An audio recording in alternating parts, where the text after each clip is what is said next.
Dah lagi tak? Pertama kali saya mengucapkan terima kasih kepada Jabatan Kesihatan.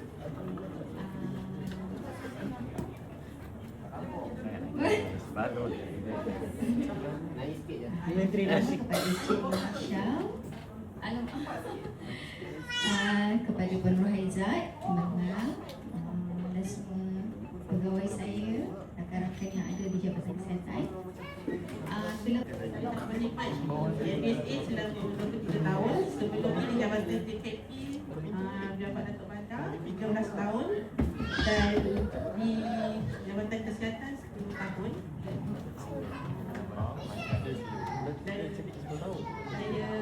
di Jabatan Kesihatan ni lah saya banyak belajar benda-benda baru, dan saya banyak terima kasih kepada Puan Pengarah lah dan kepada Haizat, kawan-kawan, terutamanya.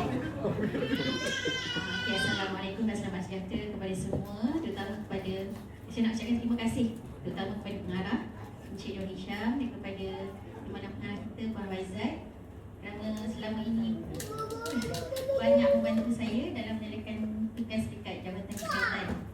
Dan saya nak minta maaf sekiranya kasar bahasa selama ini, dan kepada yang nama yang berpindah, harap kita dapat menjalankan tugas dengan baik di jabatan lain. Dan yang Assalamualaikum dan selamat. Terima kasih kepada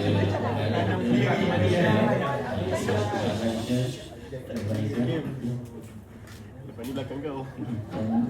sebenarnya Cik Ahmad juga. Terima kasih selama bertugas di Jabatan Kesihatan ini selama 11 tahun. Banyaklah yang saya belajar daripada Cik Hisham, Cik Ahmad semua. Terima kasihlah. Sekiranya ada masalah silap untuk jabatan.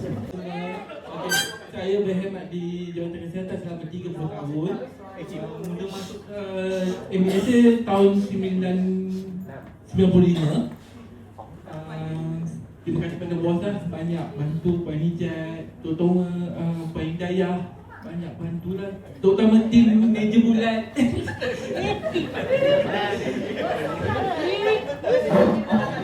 Memang masa lain lah kan, sebab biasa Dia boleh. Dia punya mulut ada emas tu. Terima kasih kepada Tuan Pengarah dan Puan Hijat sudi dengan saya.